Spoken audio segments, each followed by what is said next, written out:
और युवाओं के लिए जो ये मृतकाल चल रहा है, उस मृतकाल को बंद करके ही सही मायनों में अमृतकाल शुरू किया जा सकता है। देश में तो नौजवानों के लिए मृतकाल चल ही रहा था। जिन नौजवानों को रोजगार नहीं मिल रहा है, अब विदेशों में भी भारतीय नौजवानों के लिए मृतकाल शुरू हो गया है।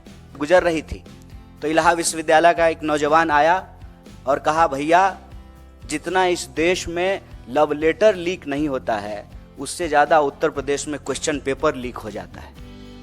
मतलब 5 ट्रिलियन की इकोनॉमी हो गई तो ये 80 करोड़ लोग कौन है जो 5 किलो अनाज लेने के लिए खड़े हैं? तो धन कहाँ जा रहा है, किसके पास जा रहा है? आंकड़ा उठा करके देखिए, जीडीपी तो बढ़ रहा है, लेकिन हमारा जनरेशन जो है इतिहास में सबसे गरीब जनरेशन है। आज हम लोग एक बहुत ही गंभीर और संवेदनशील विषय पे यह प्रेस वार्ता कर रहे हैं।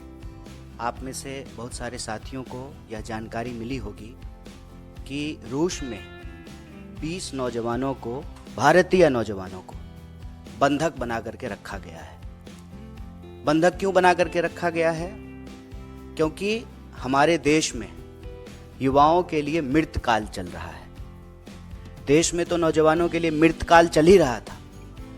जिन नौजवानों को रोजगार नहीं मिल रहा है, अब विदेशों में भी भारतीय नौजवानों के लिए मृतकाल शुरू हो गया है। रोजगार के बड़े बड़े दावे किए गए।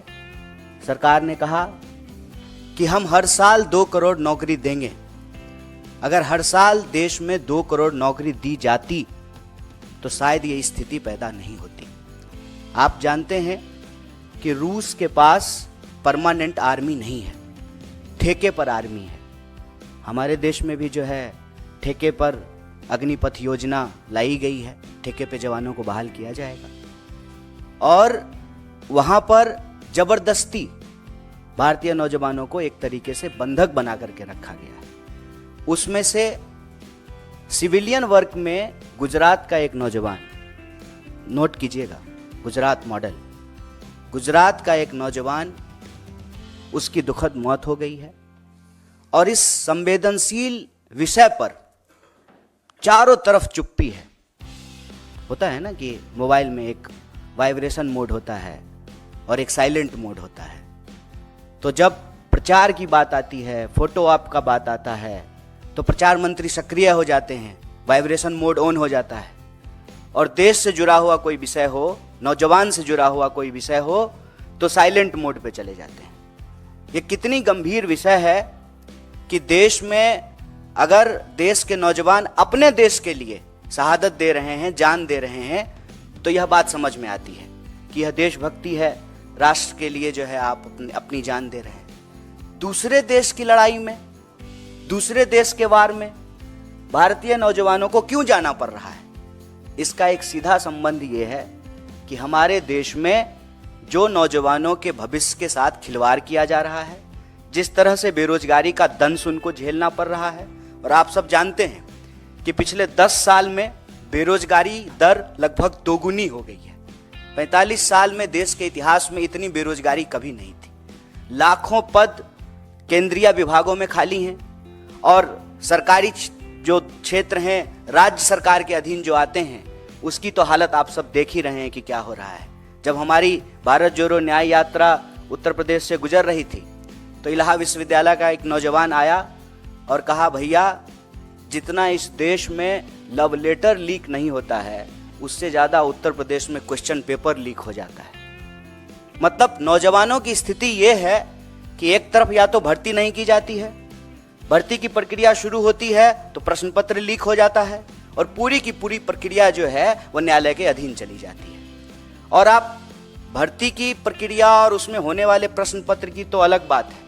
अभी आज आप लोगों ने देखा होगा कि उत्तर प्रदेश में बोर्ड के पेपर भी लीक हो गए हैं। ये जो देश के नौजवानों के साथ इतना बड़ा अत्याचार हो रहा है, और मैं आप सब लोगों से एक आंकड़ा साझा करना चाहता हूं। अभी से कुछ महीने पहले ही 1 घंटे से कम समय में 1 नौजवान आत्महत्या कर रहे थे देश में। अभी का आंकड़ा यह है कि 1 घंटे से कम समय में 2 नौजवान आत्महत्या कर रहे हैं। मतलब देश में रोजगार नहीं मिलेगा तो देश में आत्महत्या करने की स्थिति है। और रोजगार पाने के उद्देश्य से वॉर जोन में जाकर के, युद्ध क्षेत्र में, दूसरे देश की सेना में जबरदस्ती जो है बंधक बना करके नौकरी करवाने की स्थिति पैदा की गई है। और आप सब लोगों ने ये न्यूज भी शायद देखा होगा, अखबार के किसी कोने में आखिरी पृष्ठ पे होगा कि एक न्यूज और चली थी कि इजराइल में लेबर नहीं मिल रहा है इजराइल को, इसीलिए बहुत सारे माफिया देश में सक्रिय हो गए हैं अलग अलग राज्यों में। और जो हमारे देश के नौजवान हैं उनको एक तरीके से उनकी मजबूरी का फायदा उठा करके, और एक कहावत आप लोगों ने सुना होगा, मरता क्या ना करता, बहला फुसला करके, सपने दिखा करके कि विदेश में आपको नौकरी मिल रही है, देश के नौजवानों के साथ, उनके भविष्य के साथ खिलवाड़ किया जा रहा है। और इसी कड़ी में मैं एक बात और आपको जोड़ दूं, अपने बच्चों को, उनके भविष्य को बेहतर बनाने के लिए सपना देखने वाले जो माँ बाप हैं, पेट काट करके अपने बच्चों को पढ़ने के लिए बाहर भेजते हैं।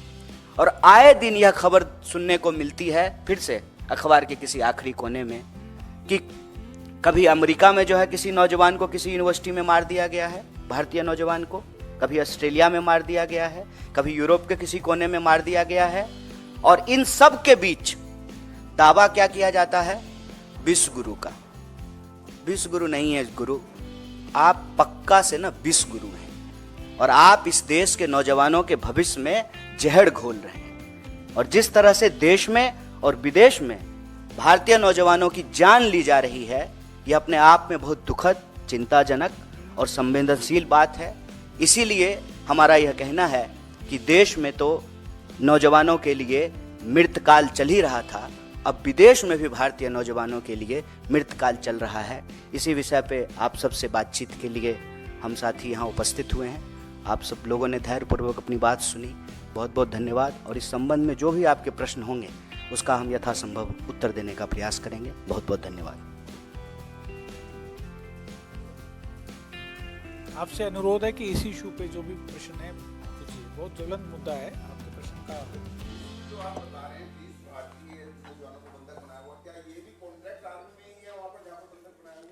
इस पे थोड़ा सा विस्तार करें। देखिए, इसको हम लोग, इसके दो पहलू हैं। पहला तो कोई अपना घर बार छोड़ करके कहीं और काम करने के लिए क्यों जाता है, जब आपको अपने घर बार में रोजगार नहीं मिलता है। जैसे मैं बिहार से हूँ सर, हम लोगों को पढ़ने के लिए, इलाज कराने के लिए, हनीमून मनाने के लिए, काम करने के लिए, हर चीज़ के लिए बाहर जाना पड़ता है। क्यों?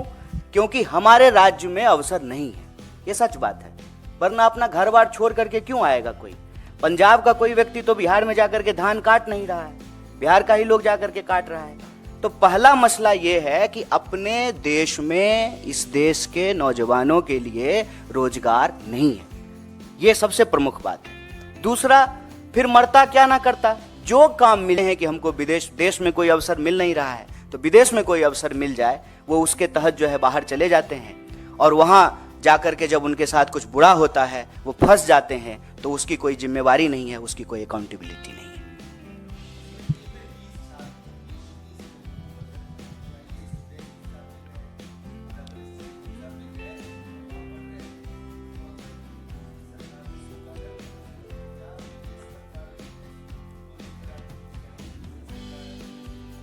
देखिए, अब इस बात का जवाब एक्चुअली हमारे सीनियर जयशंकर जी देते, विदेश मंत्री वो हैं, कि किस वीज़ा पे ये लोग गए हैं, सरकार का इस पे क्या स्टेटमेंट है। हम तो जो है इस देश का जिम्मेदार विपक्ष होने के नाते सरकार से यही सवाल कर रहे हैं कि भारत का कोई भी नागरिक दुनिया के किसी हिस्से में अगर मुश्किल में है तो उसको उस मुश्किल से निकालना सरकार की जिम्मेवारी है। और हम आपको याद दिलाते हैं, यही प्रचार भी तो किया गया था। मुझे याद है, आप लोगों को भी याद होगा, उत्तराखंड में त्रासदी हुई थी और जो है मोदी जी के लिए बड़ा बड़ा प्रचार हुआ था, हर अखबार के पृष्ठ पे छपा था कि खुद से हेलीकॉप्टर चला करके गए हैं। नहीं, खुद से नहीं गए थे, मतलब हेलीकॉप्टर लेके गए हैं और गुजरातियों को निकाल करके ला रहे हैं। दुनिया के किसी कोने में कोई गुजराती को कुछ हो जाए तो मोदी जी पर्सनली जो है उसकी मदद करते हैं। तो हम बस उनको याद दिला रहे हैं कि जो है आपका ये गुण कहाँ है, हम देखना चाहते हैं। हम चाहते हैं कि देश के बाहर जो भारतीय नौजवानों के साथ देश के अंदर जो परिस्थिति है जिसके चलते उनको विदेश जाना पड़ रहा है, तो उनके साथ अगर कुछ बुरा हो रहा है तो सरकार इसकी जिम्मेवारी ले। ये तो सरकार बताए कि कैसे गए हैं, किस माध्यम से गए हैं, स्टूडेंट वीजा पे गए हैं कि वर्क वीजा पे गए हैं कि टूरिस्ट वीजा पे गए हैं, वीजा का कैटेगरी का है, H1N1 कौन सा वीजा लेकर के गए हैं, ये तो सरकार बताएगी। हम कैसे बता सकते हैं, हम तो विदेश मंत्री हैं नहीं। ये है कि अब तक की सबसे उच्चतम स्तर पे है। सरकार की तरफ से कल आंकड़ा भी ये सामने आया कि जीडीपी ग्रोथ जो है वो 8.4% हो गई है। क्या कहेंगे आप?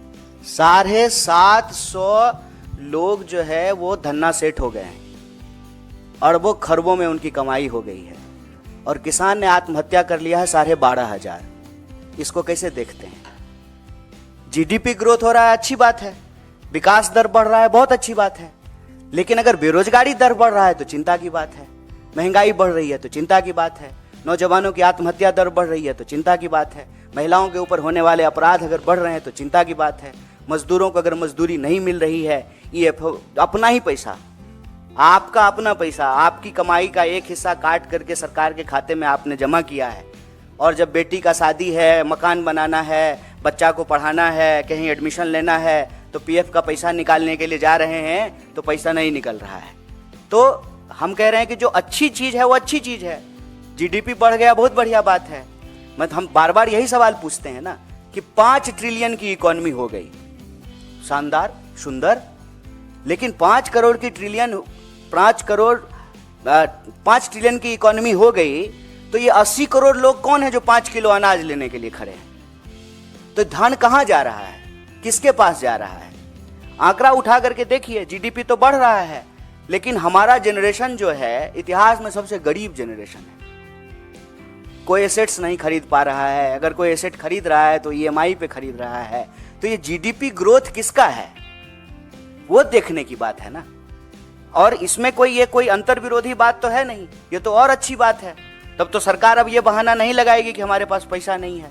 तब तो हम कह सकते हैं ना कि जीडीपी ग्रोथ अगर 7.5% हो गया है तो फिर वो जो मांग है इस देश के विद्यार्थियों का कि शिक्षा पर जो खर्चा हो बजट का 10वां हिस्सा हो, तो 10वां हिस्सा बजट का आप एजुकेशन पे खर्च करने लगी है। लेकिन आपको मालूम है कि इस बार के बजट में जो है एजुकेशन के ऊपर कटौती की गई है। तो पैसा अगर पैदा हो रहा है इकोनॉमी में तो जा किसके पास रहा है? ये बेरोजगारी क्यों बढ़ रही है, किसानों की आमदनी क्यों नहीं दुगनी हो रही है, एमएसपी क्यों नहीं मिल रहा है? और आप सब पत्रकार साथी एक बात याद दिला दूं, लाडली का कितना प्रचार किए थे लाडला ने, लाडली कहां है? लाडली में पैसा मिलना बंद हो गया है। एमएसपी पे जो वादे किए गए थे वो वादा तो छोड़ दीजिए। गुजरात के मुख्यमंत्री थे मोदी जी, तो प्रधानमंत्री मनमोहन सिंह जी को चिट्ठी लिख करके कहा था कि एमएसपी दुगनी कर दीजिए। अब तो मनमोहन सिंह जी प्रधानमंत्री हैं नहीं, गुजरात के मुख्यमंत्री देश के प्रधानमंत्री बन गए हैं, तो एमएसपी क्यों नहीं लागू कर दे रहे हैं, उसको कानूनी दर्जा क्यों नहीं दे रहे हैं? इसीलिए जो है किसान आंदोलन कर रहे हैं। नौजवानों की हालत देख लीजिए कि देश के किसी ना किसी कोने में भर्ती समय से हो, एग्जाम टाइम पे लिया जाए, प्रश्न पत्र लीक ना हो, देश के किसी ना किसी कोने में जो है नौजवान और विद्यार्थी आंदोलन कर रहे होते हैं। जीडीपी बढ़ा है, बहुत बढ़िया, लेकिन बेरोजगारी नहीं बढ़नी चाहिए।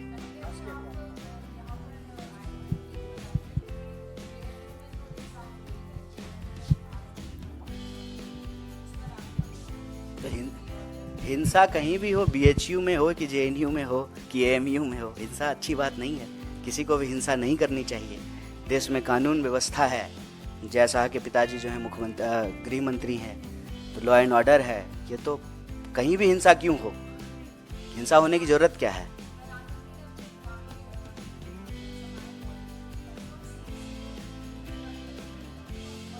इसमें कौन सी नई बात है मैडम कि उन्होंने चुनावी सभा शुरू कर दी? वो चुनावी मोड पे ही रहते हैं।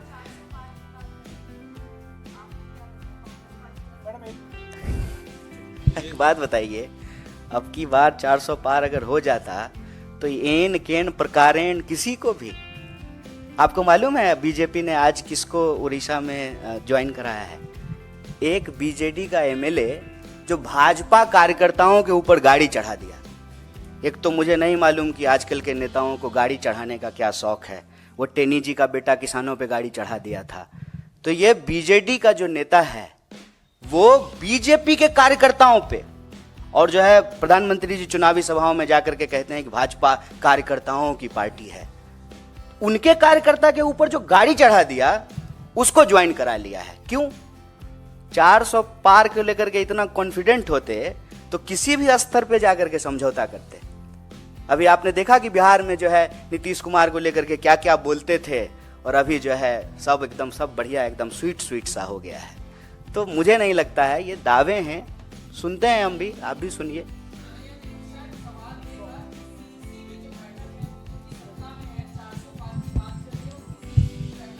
पहली लिस्ट की तैयारी है, आप लोग विपक्ष में हैं, आपकी सीईसी कब होगी इसको लेके कोई क्लैरिटी नहीं है।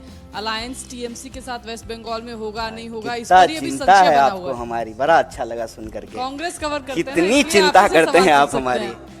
बहुत बहुत अच्छा लगा। आप लोग कितना चिंतित हैं हम लोगों के लिए, बहुत अच्छा लगा, बहुत धन्यवाद।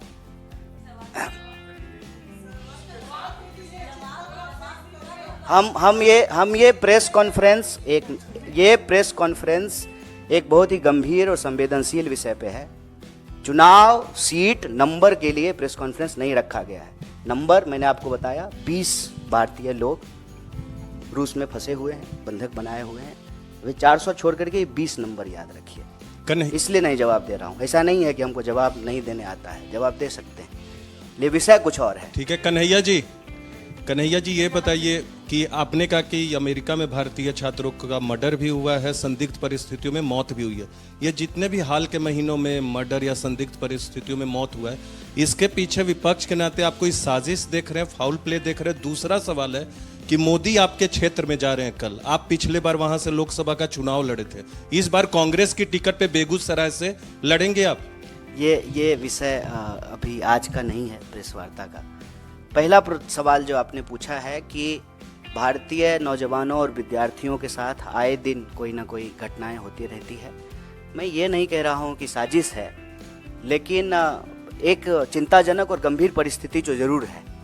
मान लीजिए कि मैं बार बार कहता हूं कि देश के भीतर की समस्या को बाहर जो घटनाएं घट रही है उसके कॉन्टेक्स्ट में देखने पे चीज़ें आसानी से समझ में आती है। मैं बार बार कहता हूं, मैं बिहार से हूं, और जो है जब हम लोग महाराष्ट्र जाते थे तो हमारे साथ भी जो है कई बार ऐसी घटनाएं घटी। गुजरात में कई बार जो है ऐसी घटनाएं घटी। ऐसी घटनाएं क्यों घटती हैं? ऐसी घटनाएं तब घटती हैं जब बिहार में रोजगार नहीं है और हमको मजबूरी में बाहर जाना पड़ता है। वैसे ही भारत में अगर रोजगार की स्थिति होती तो भारतीय नौजवानों को बाहर नहीं जाना पड़ता। पहली बात तो ये। दूसरी बात, जब हम कहीं जाते हैं तो आउटसाइडर्स को लेकर के एक इनसिक्योरिटी होती है स्वाभाविक रूप से, और कैंपेन भी यही किया जाता है। आप लोग अक्सर सुनते होंगे कि बाहर का लोग आकर के रोजगार ले लिया है, बाहर का लोग आकर के यूनिवर्सिटी में हॉस्टल को कब्जा कर लिया है, यूनिवर्सिटी को कब्जा कर लिया है। तो इस तरह से जो है आइडेंटिटी के आधार पे पोलराइजेशन होता है, ध्रुवीकरण होता है, और नफरत फैलाई जाती है, और नफरत का शिकार जो है वो लोग होते हैं। मैं ये नहीं कह रहा हूँ कि भारत की सरकार की साजिश है, लेकिन ये परिस्थिति है। इस परिस्थिति में भारत की सरकार को एक्ट करना चाहिए, हम ये मांग कर रहे हैं।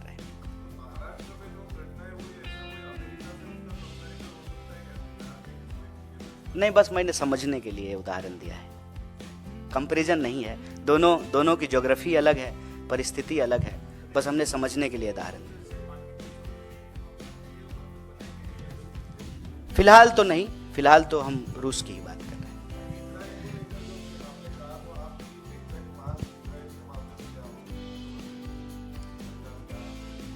सरकार से तो हम यही मांग कर रहे हैं कि आप यहीं रोजगार की व्यवस्था कीजिए। भारतीय नौजवानों को किसी भी परिस्थिति में वॉर जोन में जाकर के काम करना पड़े, जहाँ मिसाइल चल रही है, गोलियां चल रही हैं, लोग मारे जा रहे हैं, चाहे इस तरफ से मारे जाएं या उस तरफ से मारे जाएं, हम ये नहीं कह रहे हैं, लेकिन उसमें हमारे लोग जाकर के क्यों अपनी जान गंवाएं?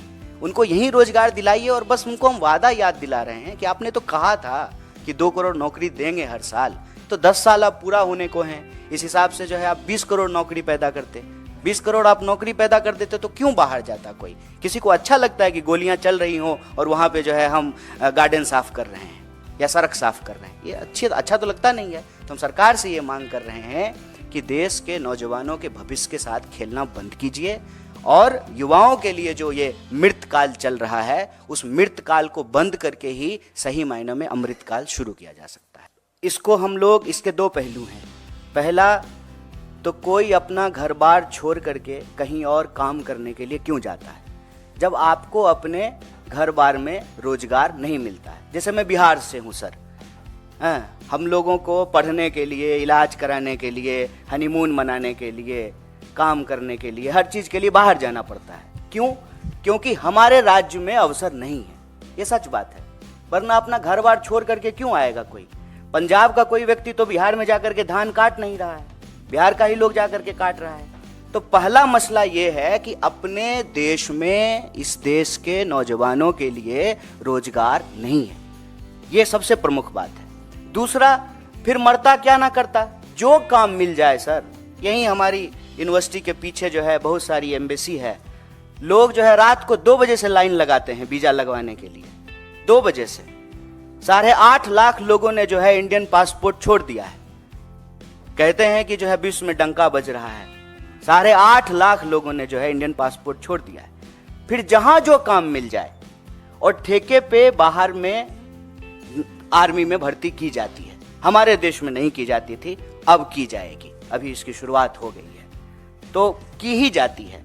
इजराइल का मामला अलग है। इजराइल में आर्मी में नहीं, दूसरे काम के लिए, डिफेंस से रिलेटेड नहीं, बल्कि और दूसरे सिविलियन काम के लिए जो है भारतीय नौजवानों को अलग अलग कंपनियां जो है देश के अलग अलग शहरों में सक्रिय है। किसी ना किसी कोने में जो है तुरंत आइए, मिनटों में वीजा पाइए के विज्ञापन के साथ जो है दुकान खुले हुए हैं। और भारतीय नौजवान जो है उसमें किसी तरीके से चाहते हैं कि हमको देश में कोई अवसर मिल नहीं रहा है, तो विदेश में कोई अवसर मिल जाए, वो उसके तहत जो है बाहर चले जाते हैं। और वहाँ जाकर के जब उनके साथ कुछ बुरा होता है, वो फंस जाते हैं, तो उसकी कोई जिम्मेवारी नहीं है, उसकी कोई अकाउंटेबिलिटी नहीं है।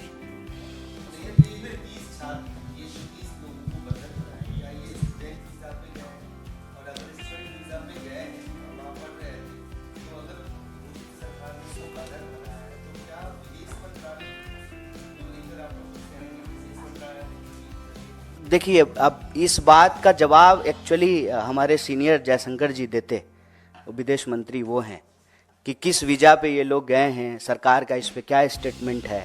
हम तो जो है इस देश का जिम्मेदार विपक्ष होने के नाते सरकार से यही सवाल कर रहे हैं कि भारत का कोई भी नागरिक दुनिया के किसी हिस्से में अगर मुश्किल में है, तो उसको उस मुश्किल से निकालना सरकार की जिम्मेवारी है। और हम आपको याद दिला दें, यही प्रचार भी तो किया गया था। मुझे याद है, आप लोगों को भी याद होगा, उत्तराखंड में त्रासदी हुई थी और जो है मोदी जी के लिए बड़ा बड़ा प्रचार हुआ था। हर अखबार के पृष्ठ पे छपा था कि खुद से हेलीकॉप्टर चला करके गए हैं। नहीं, खुद से नहीं गए थे, मतलब हेलीकॉप्टर लेके गए हैं और गुजरातियों को निकाल करके ला रहे हैं। दुनिया के किसी कोने में कोई गुजराती को कुछ हो जाए तो मोदी जी पर्सनली जो है उसकी मदद करते हैं। तो हम बस उनको याद दिला रहे हैं कि जो है आपका ये गुण कहाँ है, हम देखना चाहते हैं। हम चाहते हैं कि देश के बाहर जो भारतीय नौजवानों के साथ देश के अंदर जो परिस्थिति है, जिसके चलते उनको विदेश जाना पड़ रहा है, तो उनके साथ अगर कुछ बुरा हो रहा है तो सरकार इसकी जिम्मेवारी ले। ये तो सरकार बताए कि कैसे गए हैं, किस माध्यम से गए हैं, स्टूडेंट वीजा पे गए हैं कि वर्क वीजा पे गए हैं कि टूरिस्ट वीजा पे गए हैं, वीजा का कैटेगरी का है, H1N1 कौन सा वीजा लेकर के गए हैं, ये तो सरकार बताएगी। हम कैसे बता सकते हैं, हम तो विदेश मंत्री हैं नहीं।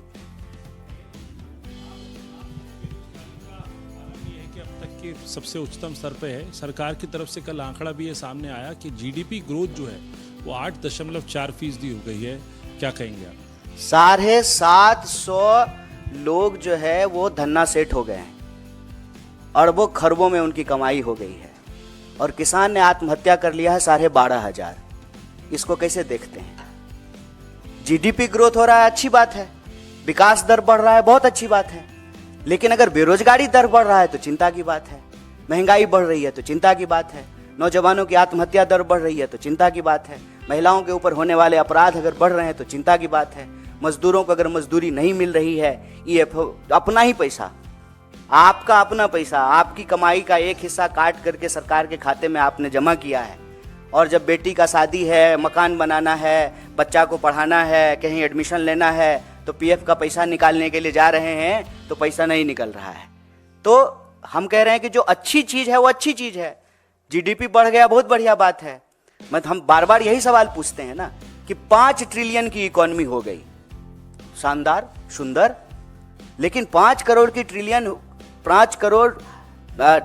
ट्रिलियन की इकोनॉमी हो गई तो ये 80 करोड़ लोग कौन है जो 5 किलो अनाज लेने के लिए खड़े हैं? तो धन कहां जा रहा है, किसके पास जा रहा है? आंकड़ा उठा करके देखिए, जीडीपी तो बढ़ रहा है, लेकिन हमारा जनरेशन जो है इतिहास में सबसे गरीब जनरेशन है। कोई एसेट्स नहीं खरीद पा रहा है, अगर कोई एसेट खरीद रहा है तो ईएमआई पे खरीद रहा है। तो ये जीडीपी ग्रोथ किसका है, वो देखने की बात है ना। और इसमें कोई अंतर विरोधी बात तो है नहीं, ये तो और अच्छी बात है। तब तो सरकार अब ये बहाना नहीं लगाएगी कि हमारे पास पैसा नहीं है। तब तो हम कह सकते हैं ना कि जीडीपी ग्रोथ अगर 7.5% हो गया है तो फिर वो जो मांग है इस देश के विद्यार्थियों का कि शिक्षा पर जो खर्चा हो बजट का 10वां हिस्सा हो, तो 10वां हिस्सा बजट का आप एजुकेशन पे खर्च करने लगी। लेकिन आपको मालूम है कि इस बार के बजट में जो है एजुकेशन के ऊपर कटौती की गई है। तो पैसा अगर पैदा हो रहा है इकोनॉमी में तो जा किसके पास रहा है? ये बेरोजगारी क्यों बढ़ रही है, किसानों की आमदनी क्यों नहीं दुगनी हो रही है, एमएसपी क्यों नहीं मिल रहा है? और आप सब पत्रकार साथी एक बात याद दिला दूं, लाडली का कितना प्रचार किए थे लाडला ने, लाडली कहां है? लाडली में पैसा मिलना बंद हो गया है। एमएसपी पे जो वादे किए गए थे वो वादा तो छोड़ दीजिए। गुजरात के मुख्यमंत्री थे मोदी जी, तो प्रधानमंत्री मनमोहन सिंह जी को चिट्ठी लिख करके कहा था कि एमएसपी दुगनी कर दीजिए।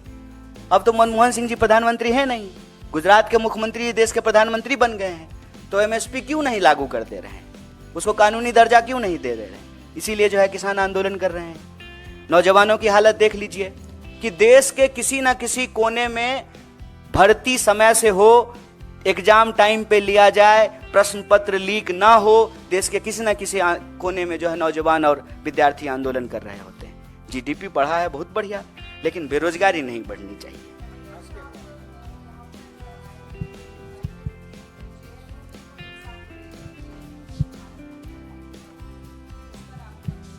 तो हिंसा कहीं भी हो, बीएचयू में हो कि जेएनयू में हो कि एएमयू में हो, हिंसा अच्छी बात नहीं है।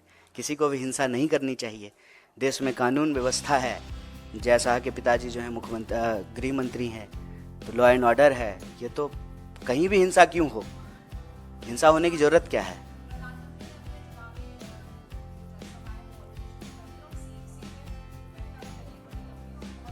इसमें कौन सी नई बात है मैडम कि उन्होंने चुनावी सभा शुरू कर दी? वो चुनावी मोड पे ही रहते हैं।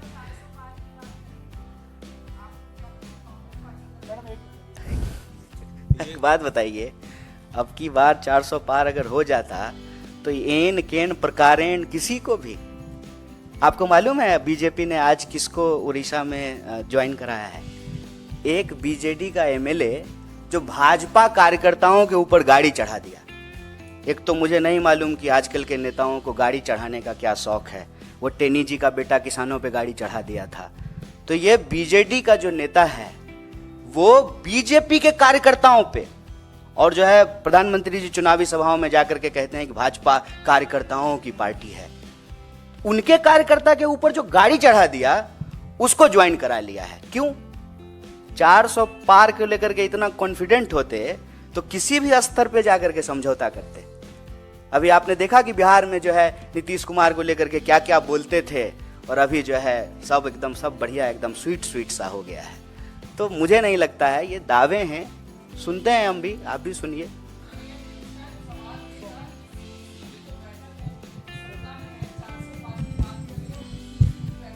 पहली लिस्ट की तैयारी है, आप लोग विपक्ष में हैं, आपकी सीईसी कब होगी इसको लेके कोई क्लैरिटी नहीं है।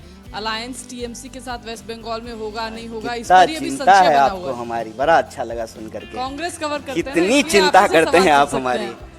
बहुत बहुत अच्छा लगा। आप लोग कितना चिंतित हैं हम लोगों के लिए, बहुत अच्छा लगा, बहुत धन्यवाद।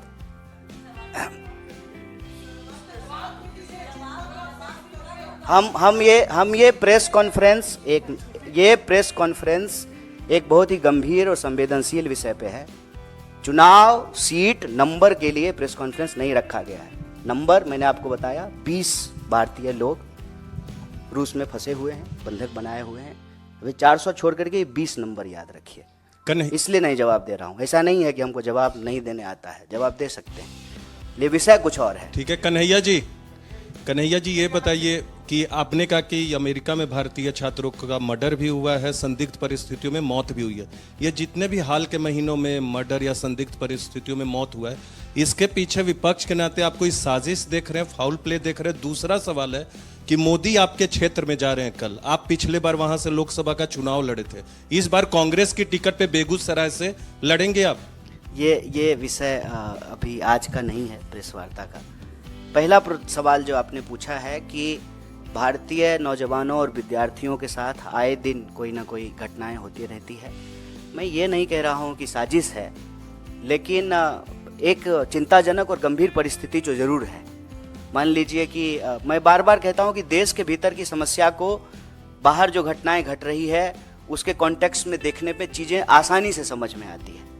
मैं बार बार कहता हूं, मैं बिहार से हूं और जो है जब हम लोग महाराष्ट्र जाते थे तो हमारे साथ भी जो है कई बार ऐसी घटनाएं घटी, गुजरात में कई बार जो है ऐसी घटनाएं घटी। ऐसी घटनाएं क्यों घटती हैं? ऐसी घटनाएं तब घटती हैं जब बिहार में रोजगार नहीं है और हमको मजबूरी में बाहर जाना पड़ता है। वैसे ही भारत में अगर रोजगार की स्थिति होती है तो भारतीय नौजवानों को बाहर नहीं जाना पड़ता। पहली बात तो ये। दूसरी बात, जब हम कहीं जाते हैं तो आउटसाइडर्स को लेकर के एक इनसिक्योरिटी होती है स्वाभाविक रूप से, और कैंपेन भी यही किया जाता है। आप लोग अक्सर सुनते होंगे कि बाहर का लोग आकर के रोजगार ले लिया है, बाहर का लोग आकर के यूनिवर्सिटी में हॉस्टल को कब्जा कर लिया है, यूनिवर्सिटी को कब्जा कर लिया है। तो इस तरह से जो है आइडेंटिटी के आधार पे पोलराइजेशन होता है, ध्रुवीकरण होता है और नफरत फैलाई जाती है और नफरत का शिकार जो है वो लोग होते हैं। मैं ये नहीं कह रहा हूँ कि भारत की सरकार की साजिश है, लेकिन ये परिस्थिति है। इस परिस्थिति में भारत की सरकार को एक्ट करना चाहिए, हम ये मांग कर रहे हैं।